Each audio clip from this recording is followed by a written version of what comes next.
try to find someone that is whether it's wholesale, whether it's e-commerce sales, whatever it is, find someone who is doing what you want to do, and someone that is doing it well, and try to become them, right? Start working with them, start working for them. Understand what delayed gratification is. I feel like so many people just expect it to just happen. Oh, I bought the course, okay, it's gonna happen. No, buddy, you bought the course. Your job's just starting. You didn't put your sweat equity in yet. And that's where I see a lot of people going wrong when they do hire coaches is they think it's just done for you. Oh, I paid the 10 grand, I'm good, right? When that's just not the case. Hey guys, welcome to the show. My name is Julian. Today I'm sitting down with someone who went from cold calling, as a lead manager to closing high dollar development deals. And his name is Devan Carroll. He took the leap from a $40,000 a year job to building a multi-million dollar real estate operation, through wholesaling and flipping and development. But more than that, he's a systems guy, and he's here, for us today. So we're happy that you're all listening. So Devan, welcome to the show.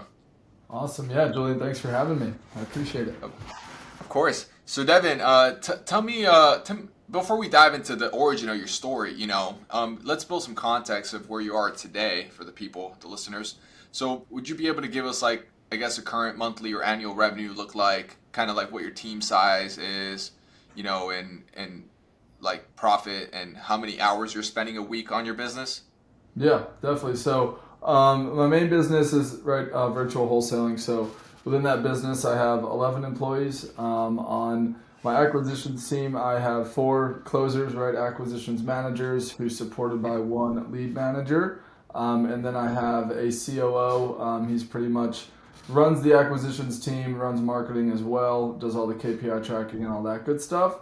Then I have an executive assistant who does all my transaction coordination and really just keeps my life in check. And then I have a dispositions manager as well as a dispo assistant. We do a lot of JV deals, so our dispo assistant is a VA who mainly is going ahead and finding new JV partners, things along those lines. And yeah, right now we're my company. This is the second wholesale company that I've built. This one fully on my own. We are now closing about 8 to 10 deals a month.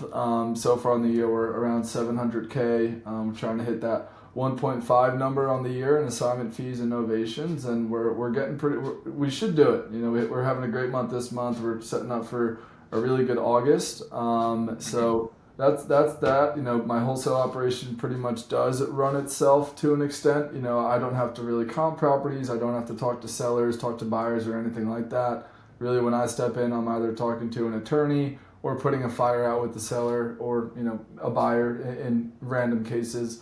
But I really focus my time on flips, heavy value add flips, $1 million flips, and then I'm recently got into the development game. So I'm doing a $1 million spec house that we bought the dirt for $1 million and we'll hopefully sell for $4.5 million. So that's Wow. I love wholesaling, but quantity, having to do 75 to 100 deals in a year to hit 1.5 is a lot. It's a lot of people, it's a lot of management, a lot of logistics. Where if I could just do 6 development deals and net one, or walk away with 1.5, that's a lot easier to do with a lower team, a smaller team, and everything there. But the wholesale, I think it's great because I get to vertically integrate myself, right? I have the direct sell marketing. On my flips, I'm not paying assignment fees. I pretty much cherry pick the good ones, right? The deals that I'll make a 75K or 100K fee on. I'm going to take those down. I'm going to flip them, or I'm going to go ahead and develop them. I'll obviously kick the fee down the road, right? It's good to get that upfront money if you need it. But if you could kick the can down the curb and turn a 100K fee into a 500K profit, that's really powerful stuff. So that's kind of how I have my business set up, right? Wholesale is my active cash, allows me to pay my interest payments on my high-end flips as well as my development. And then once those sell right in 12 to 18 months, those are pretty big rips. Nice. That's awesome. And so profit margins on the wholesaling business or on that, is it 70% or what? I wish, man. Fit? No, I definitely, right, part of me wanting to be out of the business, right? Kind of delegating and having my COO really run the show. I obviously had to give up a good bit of equity, and I've never posted a job ad. Everyone has either been referred to me or they have approached me through a podcast like this or seen me on social media. So I definitely pay. I'd say that I overpay to retain top talent. So our margins right now, we're netting about 35 to 40%, and we are in the process of scaling. So obviously, right as you scale, your margins do get pressed. But yeah, we're right around that 40% mark for profit. Yeah, and how much time do you spend on your business? I mean, on the wholesaling. I mean, I don't know if you want to call it your main business, or I guess how much time do Yeah, you spend that on the? is it is my main business, right? It all kind of just vertically integrates Yeah. itself. But that's Mhm. that's the main business. We can't do business 2 and 3 without the wholesale. So within that business, like nitty gritty, like wholesale operations, getting deals under contract, getting deals closed, pulling data, running KPIs, meetings, etc. I'm probably all in around like 20-25 hours a week. Nice. This is Yeah. beautiful. Sounds like a charm. Obviously, you're doing much more. Cool, cool. All right. So that's great. Just to give some context to all the listeners here. Of course. But let's talk about your origin and your mindset. What were you doing before real estate that kind of triggered you into this kind of path? Of like, doing this vertical integrated system that you have going on. Yeah, so back in college, when I was a junior, me and a good friend of mine started the entrepreneurship club, and essentially what we just always both had an interest. We were very entrepreneurial. We weren't the best students. We knew that Mm, we didn't want to work for someone or anything. We always wanted to start our own business. So we went out on a whim, started an entrepreneurship club, and really all we would do is we would just have alumni come in and tell their story. I went to Clemson, which is a very big football school and baseball school. So there's always alumni coming in the fall for football or in the spring for baseball. So we were able to network and got some really cool entrepreneurs in the room to speak to the group. And there was this one guy in specific. His name is Steve Edwards. He's mhm. responsible for developing a lot of Clemson, shopping centers. Clemson's a pretty rural area, but he did a boatload of Yeah. shopping centers, some hotels, some apartment buildings, things along those lines. And he's, a developer, real estate investor, an Ironman, a pilot, an author, all these cool things. I was like, damn, I want to be like that guy. So I kind of Nice. latched onto him, and he kind of became more of like a mentor for me my Yeah. senior year. And then I knew I'm originally from New Jersey, but I knew I wanted to live in Charleston, South Carolina. So I went ahead and accepted the first job that got me there, and that job was accounting and finance recruiting. So I was placing CPAs, tax accountants, financial advisors, and it wasn't for me. I mean, I was good at it, but what I Yeah. hated is that I could do my job 100% correct to the T, right? All my T's were crossed, all my I's were dotted, and the client Mhm. would, still not go with the role, therefore I didn't get paid. So that frustrated Oh me. wow. After like about 6 months in that role, I started, just reading some books, Rich Dad Poor Dad, Think and Grow Rich, all these books about generational wealth. And I noticed that, the common denominator was real estate, real estate, real estate, right? Mhm. Doctors are becoming millionaires because of real estate. Lawyers are becoming millionaires because of real estate, right? So I said, Yeah. all right, I'm pretty young. I'm 22. If I get into, real estate now and I, just stays consistent until, by the time I'm 50, I'll be worth something, right? So at that point, I reached back out to the guy Steve from the Entrepreneurship Club, and I was like, hey man, how do I get involved? How do I get started? He's like, all right, well, you can, the easiest route will probably be go ahead and, get your license, work for an investor friendly brokerage, and really focus on the investor side. Really focus on the investor side, try to be a bird dog and find flippers deals. Or you can, start to wholesale on your own. You will need some money up front to start marketing. And you need a lot of time, right, to make the calls and do what you need to do. Yeah. And to do that, I could either pay for a course, or I could go ahead and just go to YouTube University and just bootstrap it along the way. So Mhm. me, I was only making like $43,000 a year with my salary. I had just graduated, just moved into my first apartment, was finally a Yeah. real human being paying, for all my own stuff. So I couldn't just, leave that role and go all into real estate, right? I still needed some sort of income. And I had like $11,000 to my name. And I did, looked at a bunch of different courses, and I landed on Homeschooled by Tariq El Musa, who's on the HGTV shows.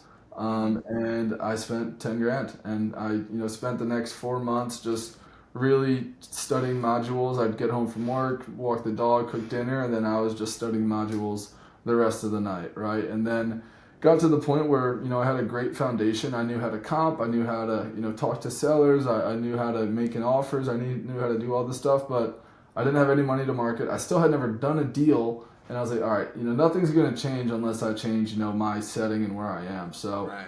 I then determined that I needed to get into real estate where I could have some sort of a base salary, some sort of base pay, right? Because if you just go start as an agent or just go start as an acquisitions guy or even a lead manager, you're going to be most of the time commission based only, right? And you're not getting paid for at least best case scenario 35, 40 days, more like 90 to 120 days.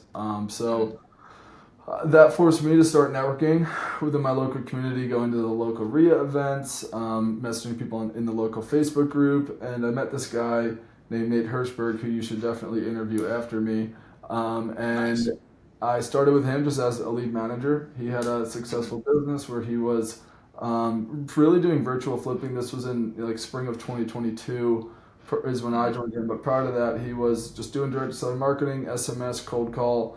And this was the hedge fund era, right? When the hedge funds were buying 90% Right. AMD, and you could just buy it, and like he was selling a lot to Open Door and Zillow, and they had the 90-day flip rule because they were FHA. So he was buying stuff so deep that he could just buy it, not do anything to it, and then sell it to Open Door in 90 days.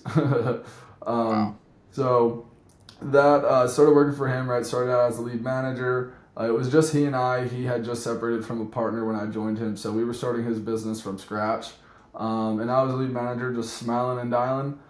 Took me probably about 75 days to really get my first contract. But he invested in me. He was paying me a base, was making sure that my rent was paid and I could eat, right. So that helped me, and that gave me the comfortability to go ahead and really lean into it and go all out. And then ended up being with him for 2.5 years. Long story short, in spring of 22, rates hit the roof, like right after a few months after I joined, and rates went from like 3% to 7% overnight. And he lost his ass on 3 flips, ironically on the same street. And he said, all right, I've heard a lot about this wholesaling thing. Let's give wholesaling a shot. We were already doing the direct selling marketing. We already had Investor Lift because he's good friends with Robert.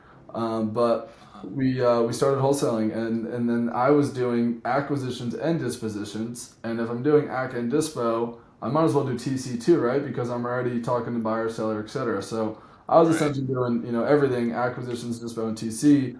And then it wasn't feasible, right? If Yeah. I'm doing dispo or TC, the phones aren't ringing. If the phones aren't ringing, revenue isn't being generated, right? So it came the time to hire.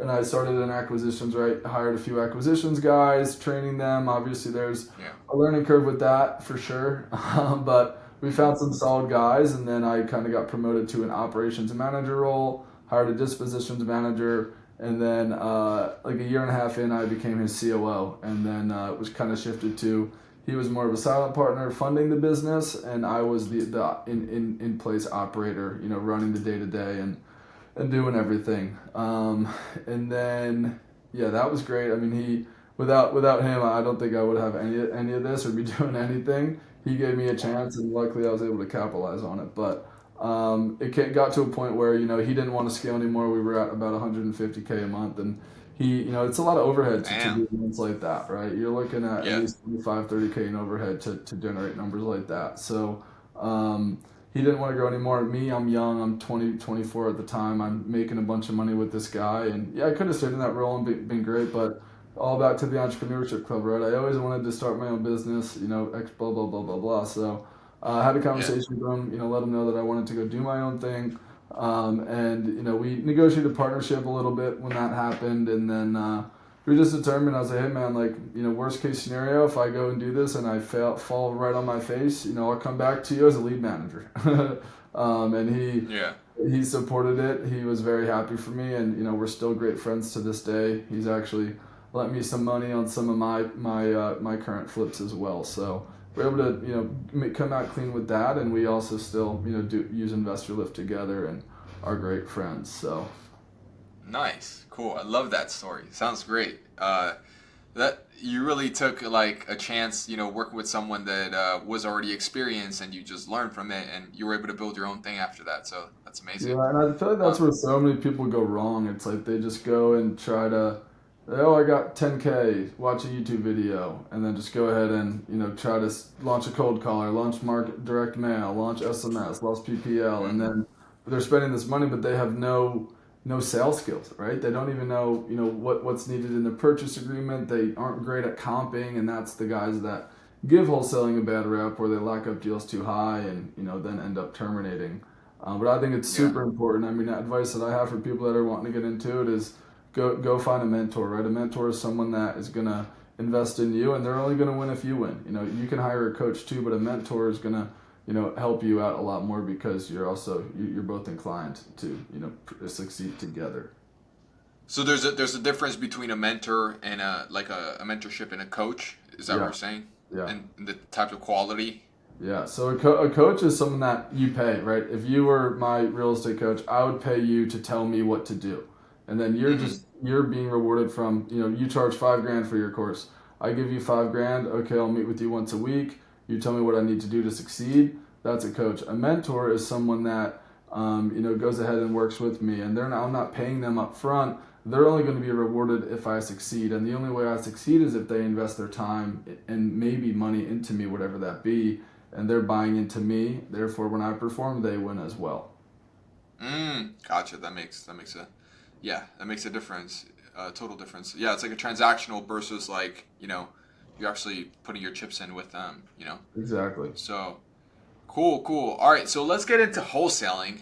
Because this is like the whole, you know, this is the engine of the operation, right? So let's break it down. So if you were, I guess, starting from scratch, like what's the blueprint to get your first wholesale deal, or my first wholesale deal? Yeah, I'm starting from scratch. I mean, do you have any money or no? You're broke.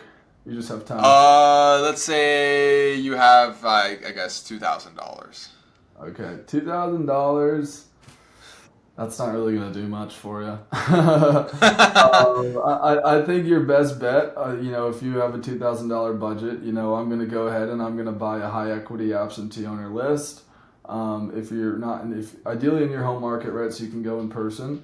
If not, if you're in a rural area, pick your closest metro area, pull a high equity absentee owner list, targeting Yeah. people with motivation that won't be emotionally tied to their property. And then I would go Hmm. ahead and I'd get, a multi-line dialer, whether it's on Batch, whether it's on Mojo Dialer, Colorado, whatever it is, get a Hmm. multi-line dialer. And then I'm just smiling and dialing, that you could probably get a 20,000 record list, that can last you, there's a deal in that. There's a deal within those 20,000 records. It's just a matter of being at the right place at the right time. So I think, with a $2,000 budget, that would be your best bet. Going ahead and, buying a list and just calling it on a multi-line dialer.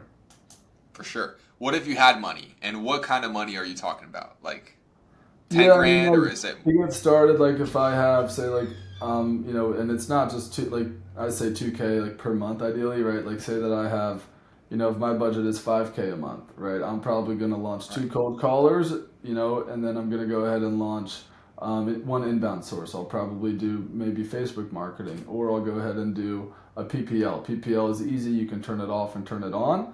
Uh-huh. We close those about one in every 16 leads we get. Obviously, we have quite the dialed-in system. We have the credibility. We have all that stuff. But I think your best bet would be to have that outbound marketing. That's going to be your cheapest cost per lead, right? You can get the most leads that way, but it's going to take a lot longer to convert them, right? Versus an inbound lead, which is going to be more expensive.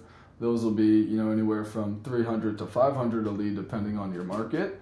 But Mm-hmm. those should they can convert in 30 to 40 days instead of 90 to 120 days. Amazing, amazing. Okay, cool.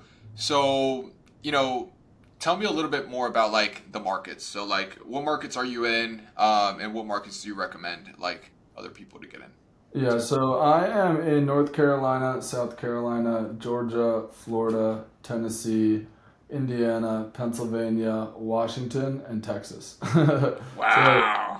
yeah, we're in a good bit of markets. My team is entirely virtually. I do have, a lot of my guys are in every single market that my guys are in. We do market in, right, so they can go in person, and we obviously have trusted boots on the ground there. But Hmm. those are the markets that I'm in. Obviously, certain cities within those markets, but those are my main states. And then markets that I think do well. There's always, it's a numbers game at the end of the day, and I really have that abundance mindset, right, where there's plenty to go around, and it's Yeah. just a matter of right place, right time. You could beat the biggest Hmm. wholesaling company in the world if you just, because you are one person and they don't want to deal with the corporate people, right? The Yeah. guys that spend hundreds of $1,000s a month in marketing, we've beaten out because we're the small shop, right? The small local guys that will come and meet you in person. So Hmm. I think it's very important to start in your home market. Unless you're super rural or somewhere else like that, or unless there's crazy wholesale laws in your local market. I would probably just go to the next biggest city, right? Because if Gotcha. and it depends on your marketing as well, right? But it is Hmm. a numbers game at the end of the day. If you're doing outbound marketing, you're going to have to refresh data, and that's how I've grown to all these markets because I've exhausted all my cold call, all my SMS, all my outbound in South Carolina, in North Carolina, in Georgia, etc. So you just Mm. I see. refresh that, and then just follow up with the leads. I see. That makes sense. I have a question in regards to South Carolina. I heard that it was illegal in wholesaling, or like that's what I know, or what my, I guess my Yeah. So essentially, what it understanding. is it's illegal to, like, when we wholesale, right? When I wholesale in Georgia, North Carolina, pretty much anywhere other than South Carolina, when anybody wholesales, they're marketing contractual interest. South Yeah. Carolina made it that you can no longer market contractual interest, you can only market equitable interest. So what does that mean? That means that you have to have some level of equity in the property to then market a contract for sale, right? An assignment, a Right. contract. Yeah. And then it says that agents can't wholesale, and just nobody can advertise a contractual interest into a property, a vehicle, whatever it be. Yeah. So what that means is they can't outlaw the act of assigning a contract. That would be unconstitutional. So essentially what we do now is we can't publicly market our wholesale deals. I started to flip a lot more here in South Carolina. It's obviously my home market. So Hmm. it's gotten rid of a good bit of competition, which has been good. It's allowed me to go like get a lot more flips, but we can still wholesale, right? A lot of attorneys won't do it, but I know certain attorneys that will do it, and my JV department is doing very very well right now because I'm only one of the only guys that can get these closed here. So anybody in Gotcha. South Carolina, let me know. Okay. Cool. And Cool. we just can't publicly market them, but me being in this industry, we have a very tight knit community here. If I'm busy and I don't want to take down a flip, I can go to my buddy Mike, and he can ask me about it, and kind of go from there. But I see. you can't do novations anymore. There's also the installment method now that Devin Robinson has been talking a lot about. It Hmm. definitely works. So what that looks like is, say that this is how you gain equitable interest, right? So, say that I'm buying your house for $200,000, and you're giving me 60 days to find a buyer. So what that would look like is we draft up an installment contract, and within that installment contract, I have to make some sort of my first installment. There's going to be one closing up front, and it's going to be that first installment, which grants me, right. The minimum you can do is $1,000. So I would then give you a Mm. thousand dollars as that first installment, and on the installment agreement, what it would say is $199,000 due in full, 60 days from X date, right? Whatever my close date was, and then Yeah. then that now gives you permission to go ahead and market the property on Investor Lift, on the MLS, wherever you need to. And then once you find your buyer, at 220. He goes, pays the seller gets their 200. You get your 20K fee, and you're good to go. Issues with that is Mm. it's super, super hard to pitch. It's very complicated. It's hard to Okay. get sellers to understand, and it's two closings, right? It's good. There are a lot of benefits to it as well, but Yeah. I personally don't love pitching it. I don't want to confuse my guys. They're in multiple different states. Everybody's in every state, so I Yeah. don't really pitch it all that much, and honestly, novations aren't doing all that great right now with market conditions. But that is another option as well for South Carolina wholesale. Interesting. Very, very good. Okay, so if I understand correctly, you can't publicly market it, which means like putting it on Investor Lift or the Facebook MLS would be groups, Facebook groups, email lists, nothing. I mean, what I email found lists. is like there's really nobody policing it. I mean, if I go on I'm subscribed to Investor Lift here, and there's still people out of state sending deals out all the time, and no Right. one's policing it, right? Someone's gonna it's gonna be the example, and it's gonna be the one that Hmm. takes the fall, but it's not gonna be me. Yeah, for sure. But you can essentially like if it's not public, like let's say if you know someone, you send a text to them, hey, I got a deal, then it's not public, it's just kind of private, Yeah, I right? really like the way Gary Pickering is a really big attorney here in South Carolina, and he was kind of the one that like headed all this. And he also created a course about it too, the installment course too, if you're curious about it. Hmm. But the way that he explained it is, if you called me and said, "Hey, Dev, what's going on? I'm looking for a flip. You got anything?" And I said, "Oh, Julian, like, yeah, I actually just got this one. Like, I'm really busy right now. I'm not looking to flip it. Like, yeah, like, take a look. Let me know what you think." That I'm not marketing it. Someone approached me, right? So it's funny, my dispo Uh, guys always getting texts. Hey, you got anything? Hey, you got anything? Hey, got anything? As long as okay. they reach out to me first, we're not breaking any rules and we're fully compliant. Okay, cool. Awesome. That's very interesting. All right, so now let's get into some of the scaling methods. So let's say, someone's doing a deal or two a month, right? Like, what is that thing or multiple things that you think would take someone from, you know, that 1 to 2 deals a month, to like now doing, over 50 or 100K, just kind of setting the lineup or the president to be able to do that if they were to keep doing Yeah. that. I mean, it's gonna like if for someone that's doing 1 to 2 a month, right? And I do coach wholesale too, so I do Mm. this all the time. But essentially, Nice. like I have some data, right, that I could look back on to understand what it is they're doing that is generating 1 to 2 deals a month, and then that's Hmm. going to tell me essentially what we need to do, right? What marketing source is working, what marketing source isn't working. We're going to analyze your sales team, or at that point, it's usually one person. Understanding that they're a good closer and are good on the phones because a lot of times the people are spending what they need to spend to to get up to 5 deals a month. They just Yeah. absolutely suck at sales. Right. And sales and wholesale, like in acquisitions in the wholesale industry, it's very very difficult, right? Like you're trying to convince a complete stranger to sell their largest asset to you. 99% of the U.S.'s largest asset is the home they live in or some sort of real Yeah. estate that they inherited, right?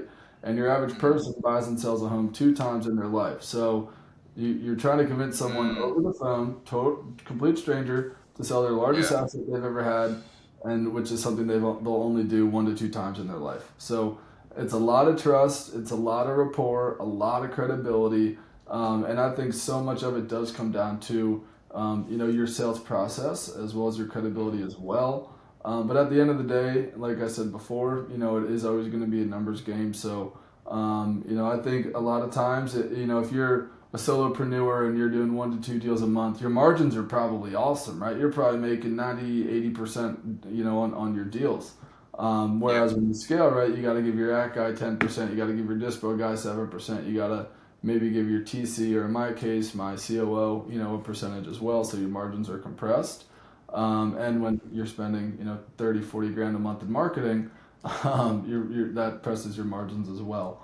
But I think really the most important thing is, making sure that, if you are spending 5 grand a month and you're only doing 1 to 2 deals, it's probably going to be your sales skills or you just have a shitty marketing source. Okay. Your sales skills or marketing source. Interesting. Okay, Yeah, cool. I mean it's Um, tough to really give like a straightforward answer on that, just because for it could sure. be so many different things. If I could say, "Oh, just spend more," like yeah, that could work. But if you have shitty sales skills, you're still not. You could just keep your same budget and just improve your sales process and get to Right. 3 4 deals a month. So at what point does like measuring your KPIs, like what are your KPIs and how do you know when someone in your team is like slacking or winning, What are Yeah, so we are KPI Nazis. I mean, we track absolutely everything. From an That's so funny. acquisition standpoint, right, our process goes lead, right, anything that enters our system to net lead, which means that we spoke to them. We, confirm that they do own 123 Main Street and that they do have some level of interest in selling, whether that be right then and there, or 60 to 90 days down the line, we'll follow up, build rapport, etc. And then appointment set, and then appointment completed, and then contract. Appointment completed is essentially offer made, and then obviously a contract, and then a sold deal, right? So we have all different metrics, right? Lead to net lead should convert between 80 and 90%. We converted at 94%. We kick ass on that. Nice.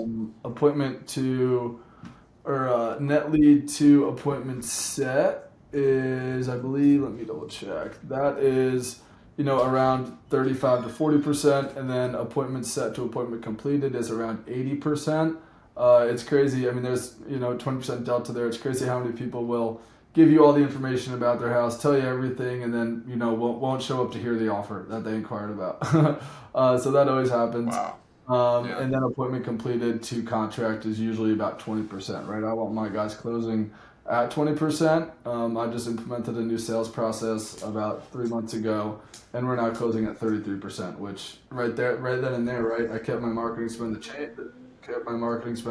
same, just increased our verticals, and invested in my guys and bought them a sales trainer, and now they're closing at 30%, which is awesome, and that gets us more deals Wow. and helps our ROAS for sure. We also track like on a daily basis, right? I ask my guys, hey, this year, what do you want to make? Hey, Devin, I want to make 120 grand. Okay, let's reverse engineer that. How many leads do I need to get you to make that per the conversions with our average fee, right? Per their set commission. And then we just Mm. reverse engineer and back into that number and determine, okay, on every day we have a stoplight report. There's no way I could share my screen, is there? You can, yeah. Yeah, so this is our weekly conversion. So we do this every Tuesday. So we Mm-hmm. analyze all of our marketing channels, right? And we break it down per source. And then we also break it down per closer per source, right? So Mm-hmm. this is, overall channels. This was a long time ago. So we can go to like this past week. So, last week we got 50 new leads. We generated 55K in revenue. Connor was Mm-hmm. 15, Joey was 20, and then Tony was another 20. So right here, right, I'm analyzing, my overall marketing strategy, and then I'm saying, okay, Connor didn't do good with lead to net lead. Connor didn't do good with net lead to appointment set. Or, hey, Joey struggled with, Joey got 2 PPL leads. He only got one offer out. What happened to that other one, right? So we're looking at Right. this stuff on a weekly basis. I used to look at this on a monthly basis, but now we look at it on a weekly basis. And right, my guys are the ones that are calling these leads. So this meeting is mostly them talking and giving me feedback on the marketing that they're getting. Hey, cold call leads have been really shitty. Hey, PPL leads, a bunch of refunds. Hey, Facebook leads, they're nowhere near, they're not in our markets, right? So they're giving me feedback on that, and we're always updating that. So that's more on like a marketing standpoint, how we manage that. And then Mm-hmm. this is going to be our accountability tracker. So essentially, right here, this is a stoplight report, red, yellow, or green, right? Red means that they hit their goal. These are our daily expectations: 65 outbound calls, 13 conversations. A conversation is, pretty much anything that, any conversation that was over 2 minutes and there was a positive next step identified. If they talk to a guy for 20 minutes and determine he's a dead lead, that doesn't count as a conversation. It's only a conversation that's over 2 minutes that allows us to move forward and we have some sort of next steps with them. And Nice. then an appointment set, that is, setting the appointment to make the offer. Obviously, an offer, right?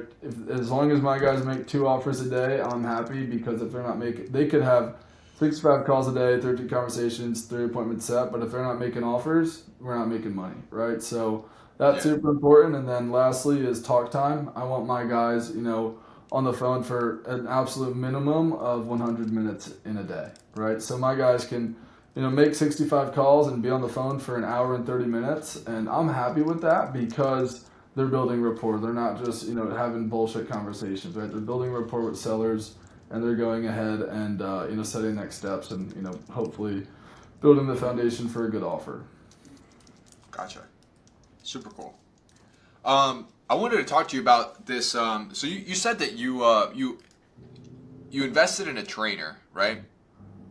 And that you got like basically a 10 plus or 13 plus, percentage, increase, overall in your sales. So what kind of sales trainer is a good sales trainer, or like what kind of course, or whatever methodology you have? Yeah, so I've had a lot of sales trainers. I have always trained my team, and one thing for guys that do have a team right now, if you're not training, you're dying. Like I would train my guys, onboard them, and just train the crap out of them. Maybe do a call recording a month, something like that, if a guy wasn't performing. But what I learned is you have to continue to train weekly, and it's not that your guys need to be retrained. It's a lot of times they need to be reminded of certain objection handlings, of certain ways to phrase an offer, how to counter, how to negotiate, things like that. So we've had a lot of different sales trainer. The sales trainer that brought us from 20% to 33%. His name's John Lalonde. He works with Jeremy Miner, which is NEPQ, which is neuro emotional persuasion questioning. And John has catered it to real estate. So he's certified NEPQ sales trainer turned to real estate wholesale specific. So he meets with my guys 3 days a week, reviews their calls, gives them homework and all this great stuff. So really connecting, right? Like we don't care if the seller has an asking price, right? We're gonna pace them on the future. Hey, we're gonna get them to understand like why we're on the phone, what the issue is. Make sure they understand that we do have a solution, and then we're going to use future pacing and status framing to go ahead and get them down on their number. Gotcha. So if you had something like, let's say you wanted to invest, right, to get there to 50, 100,000 a month, right? Would you invest in a sales trainer, or would you invest in like someone else's coaching program? I think you're part of Chandler's Saying or something like. Yeah, so right there, you're not going to do 100K a month with just yourself. You need a team, right? That phone needs to be ringing. You need to have someone in, Dispo, TC, and AC, right? They're all their own department for a reason. And without acquisitions, you don't have TC, and you definitely don't have Dispo, right? So acquisitions is, the first thing that you have to, build out, right? You as yourself need to understand acquisitions, know what works for you, what marketing sources do work. And then you need to, hire. You need to hire an acquisitions guy. I always start my guys out as a lead manager, 60 to 90 days. Once they set 5 appointments, that results in a contract or generate over 200K in revenue on potential like funded deals. I won't say potential. Then they're promoted to that acquisitions manager role. And while they're a lead manager, my other AMs are giving them feedback, running comps with them, explaining everything to them, so that when they do hit that goal and become an AM, they're pretty much ready to go. But I think, you have to go ahead and hire acquisitions first. Once you can get yourself out of that, then you can really start to focus on working on the business instead of for the business. Gotcha. That makes sense. So first hire should be acquisitions, right? Yes. Then you should do Dispo, TC. Yeah, I think, it depends what your goals are, right? But I would say at least 2 acquisitions before you hire a Dispo, right? Because one ad guy, if you only have one ad guy, he's probably, best case scenario, is locking up 5 deals a month, right? Depending on your spend, obviously, right? But, one person can, like me or you, can go do Dispo 5 deals and run TC on 5 deals in a month. It's not that hard to do, right? But when your Dispo guy, like my Dispo guy, has probably 25 deals at a time that he's marketing, right? So he needs help, right? Wow. But he's also getting deals from our whole acquisitions team as well as our joint venture program too. So they have a lot. But I think, I would really systemize and have acquisitions fully automated before I would hire a TC or a Dispo. After acquisitions is automated, I'm going to go ahead and hire a Dispo guy. Once my Dispo guy's up and running, I'll scale again. Probably get to like that that 6 to 7 deal month a mark on average, which you can close 6 deals in a month. That doesn't mean you're doing 6 deals a month, because last month you closed 1 month and the next month you're only closing two. So a consistent Right. 6 months, at least for a quarter, close 6 deals for at least one quarter. You say you do 6 deals a month, and then I would go ahead and hire the TC, and then you have to determine what you're going to do with your time. Are you you need to, the time that you're now saving from not doing dispo or TC, you now need to go ahead and reinvest that time into higher revenue generating activities. Gotcha. Makes sense. Okay, so what is your ROAS, or what are your favorite marketing channels? Yeah, On so those. my best marketing channel, and it most likely is because I do a lot of flips Yeah. and new construction, is going to be cold call. I've done it the Mm-hmm. longest. We have about an 8.5x return on our cold call campaign. I have 8 cold callers in the Philippines through an agency. I don't do in-house. I've done in-house. I've used probably 7 different agencies, and I'm sticking with agencies, right? It's proven. It works for me. I know my cash Yeah. conversion cycle is 120 days. I know my cost per lead is around $70.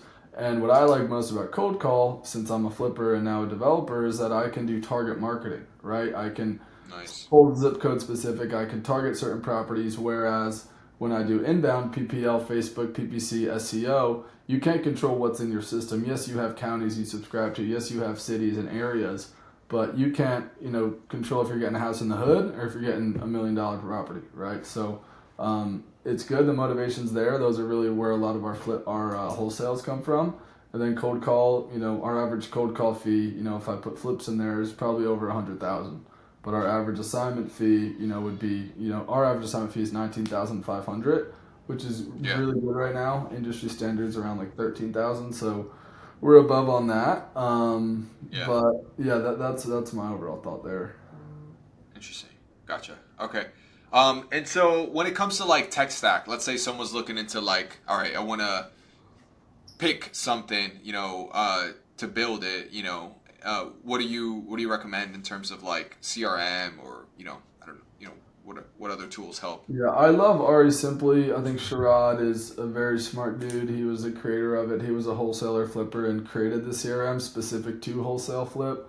And I love it. I think it's great. It's catered to for what we do. I know a lot of guys use Go High Level. That's what we preach at Level Up. But me personally, I love Level Up. Or I love Ari Simply. You have your built-in dialer, you have your drip campaigns, you have your calculator, you can do all your KPI tracking in there as well. And you can manage your flips, you can manage your rentals, and you could even do, they even have a profit and loss and whole financial system in there as well that you can use. Cool. Okay. Interesting. Very good. All right. So, now let's, one last thing. I guess, you mentioned hiring is very important, part of the process of building something. So like, can you give us a little bit of training on how you hire people? I mean, I think you mentioned you do referrals only, but like, Yeah, how do you, I definitely am a unique case, as I've never had to, knock on wood, really post a job out and go hunting. Everybody Mhm. has come to me, right? Whether it was a referral or someone reaching out through social media or just a friend that, I grew up with or went to college with. And really, but like what I'm looking for, and I've, trained a bunch of people on how to hire and how to find top, like, A-level players. And it's just got to be a go-getter. I mean, the guy that's going to succeed most in wholesale, I like my guys to not have any real estate experience. If someone is an agent wants to go wholesale, that's not who I want, because they have that agent mindset, right? And it's really hard to break that. I want Yeah. someone, who is pretty fresh in sales if they were in like logistics or car sales or something like that, something nitty gritty, because that's what wholesaling is. Wholesaling is nitty gritty, that's for sure.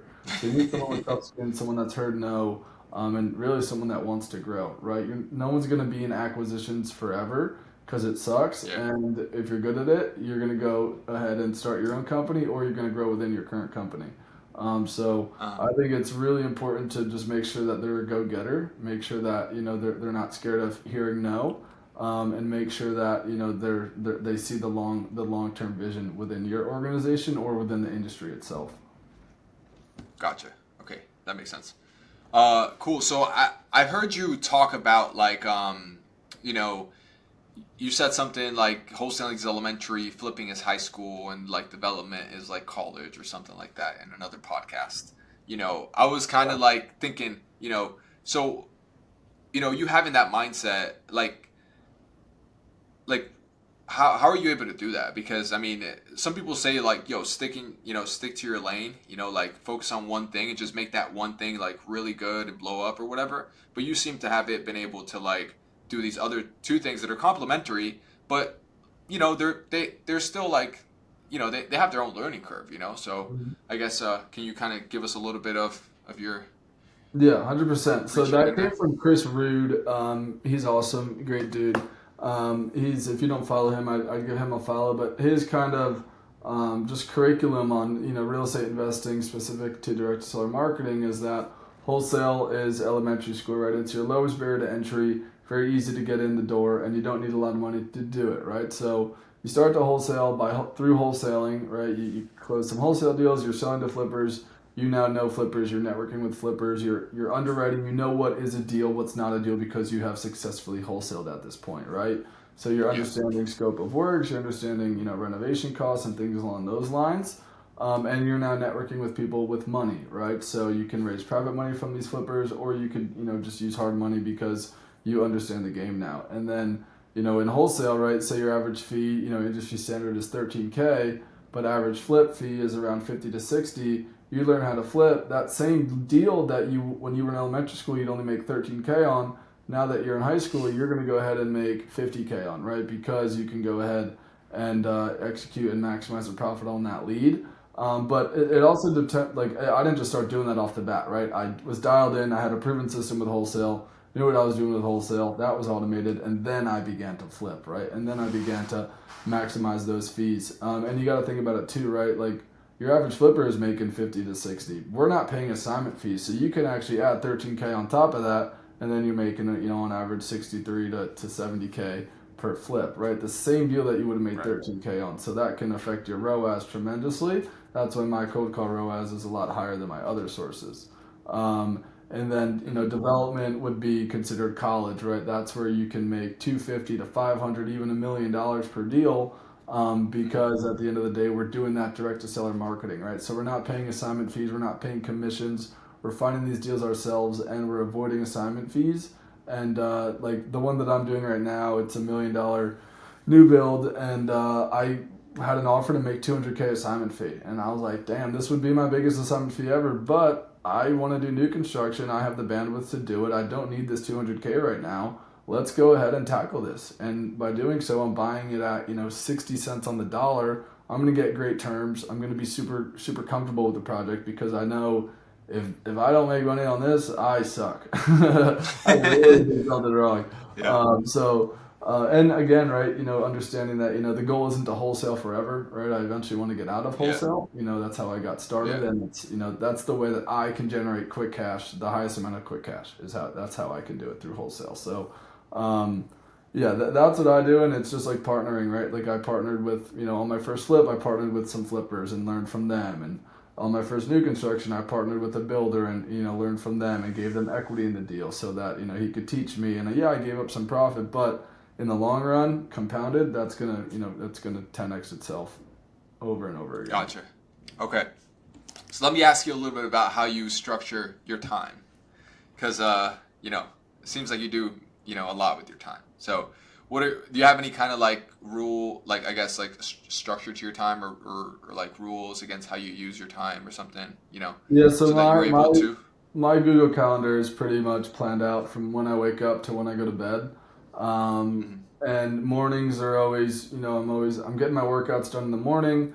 I have to cold plunge in sauna every morning as well. I just have to. If I don't, Nice. my day's kind of screwed. That's So I'm doing awesome. that every morning. And then, yeah, I mean, I'm on my computer by 9 every morning. It used to be earlier, but I'm training for an Ironman right now. So I have Mm. all my mornings to do my 2 hour long workouts, which are not fun. So I make sure I get really majority of my personal stuff done, before I start my work day. Yeah. And then I have dogs, so take the dogs for a walk and stuff like that. But um, every day is different with meetings and stuff like that. But usually my first in the morning, I'm at the computer, checking emails, getting, taking care of whatever needs to get taken care of at the computer. And then in the afternoons, that's when I'll go walk new properties, or I'll go check on current projects, or do a podcast, something like this. Nice. Cool, cool, cool. I see. So definitely like time blocking is one of your like major, hacks on like time, 100%. you know, Yeah, time 100%. organization. Cool, cool, cool. So okay. So I don't know if that deal was the $1 million deal was the Shem Creek deal. I guess it looks like you're gonna sign it for 100, but you Oh, turned it to that's a different 700. one. Yeah, so that's actually the house that I'm sitting in right now. Oh So really? yeah. It's pretty funny. So I can show you some pictures, and we can go past five. Okay. I'll show you some of these pictures. So this one That's nice. I could have made an assignment like 100K assignment fee on, but instead I decided to do a very heavy value add. Hmm. So these are completed photos. Let me share this screen. Hmm. So this again is one that I could have wholesaled, but instead I added 1,000 square feet and a swimming pool, and really went all out with this one. This ended up appraising at two Wow. and a half million. I'm all in around 1.4. So right there, once I refinanced, I Wow. had $1 million in equity, did a cash out refi, and now I have a HELOC. So I can, I've about a $700,000 HELOC against this house that I can borrow at 7% annualized, right? So I'm paying That's 14% interest amazing. only most of the time. Now I can pay 7% annualized. That is the biggest game changer in the world. And That's I'll amazing. probably hold this for 2 years to avoid capital gains tax, and then I'll 1031 into another asset. Hopefully a bigger, Nice. nicer house. So this is your. Uh huh. Yeah, this is my primary, and then this is what it looked like before, when I bought it. So it looked a lot different. Uh huh.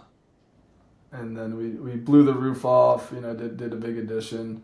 But this was definitely my best deal to date. This deal alone I made $1 million on. Hmm. And then yeah, the other one is the new construction, the $1 million new build that I'm doing. So now Nice. that I've done these, Nice. like, this is what I'm focusing on. Right, I'm trying to buy more of these. I'm trying to find more development opportunities. So that's why I am very bullish on cold call, because I want to do target marketing instead of just random inbound marketing for quick assignment fees. Right. So you get a better return on investment on your cold call leads than like for example inbound or some other things, right? Most of the time, because I mean, if I just do one of those a year, I'm chilling. you know. Yeah, that Um, is true. so it's just a matter of finding them. Like that one we did.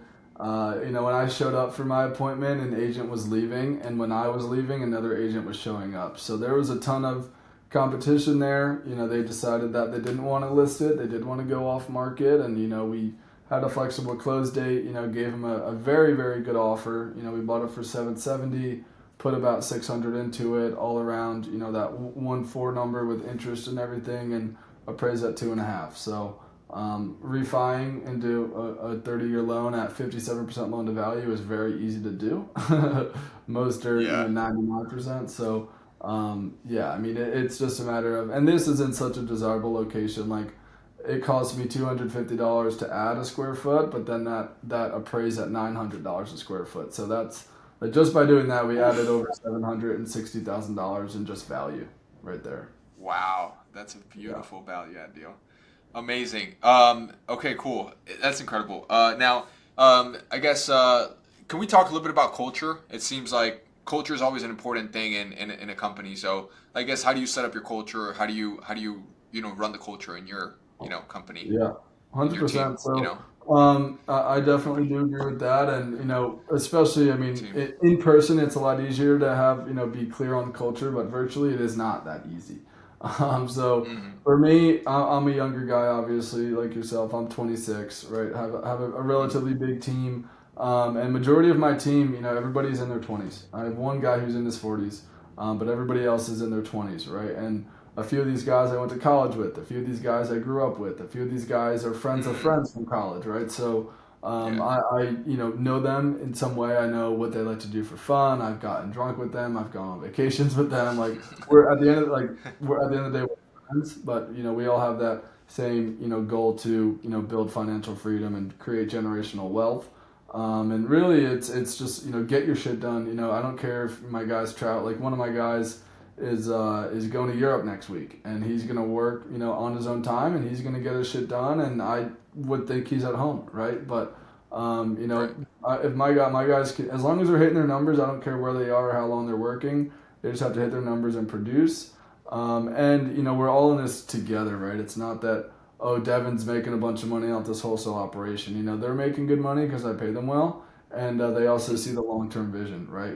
They also we're going to become a real estate investment firm and buy commercial assets and hopefully build skyscrapers, build stadiums, and do really cool stuff like that. And you can't do that yourself, right? You need a team to do that. So we all have Nice. that vision together. We understand, we're only, the way that we look at it is we're freshmen in high school right now. We got a long way to Yeah. go. And we all have that same mindset, and we understand it's not going to happen overnight. And all we need to do is just stay consistent and do what my coaches are telling me to do right now. Gotcha. Yeah. Wow. That's cool. So you've got a big vision. You were able to fit them all into it, and you just keeping the culture good. And that's pretty cool. And then I guess one of the things is like, how has money made a change in your life? Like being able to get to this level of success. How has that changed you? And I guess what you can give or do. Whatever. Yeah, no, that's a great question. I honestly haven't been answered that. I haven't been asked that. I'd say I grew up. My family was well off, higher middle class. Not crazy or anything, but I grew up. My parents were successful. We were in a very white collar town, and my parents were one of the only blue collar people. So it was interesting to see that. I always say that on Mm, my dad turned white collar because his work ethic is just absurd. yeah. But I'd say, definitely just being able to be financially free, living in a house like this at 26 is pretty damn cool. Driving a nice Yeah. car is pretty cool as well. But, you can't let it, take over your life or, allow it to make you egotistic or anything like that, at the end of the day, nothing's guaranteed. We got to go ahead. It doesn't mean that I didn't buy a commercial asset that pays me, 60 grand a month. I have a wholesale business that pays me 60 grand a month that I need to go ahead and manage. And someone needs to show up every day and make those calls and manage that team and close those deals, right? It's not that we just have residual income and my job's done, right? We have to wake up every day and we have to do it again and again and again. And that Mm, allows you to not get complacent. But I think, yeah, I mean, it's allowed me to travel. I've traveled to a lot of places that I didn't think I ever would. On my own mm. dollar with friends, and I spend about 3 days a week on my boat, which is awesome. Nice. And That is awesome. a beautiful swimming pool, and it's definitely fun, and it makes you work harder, right?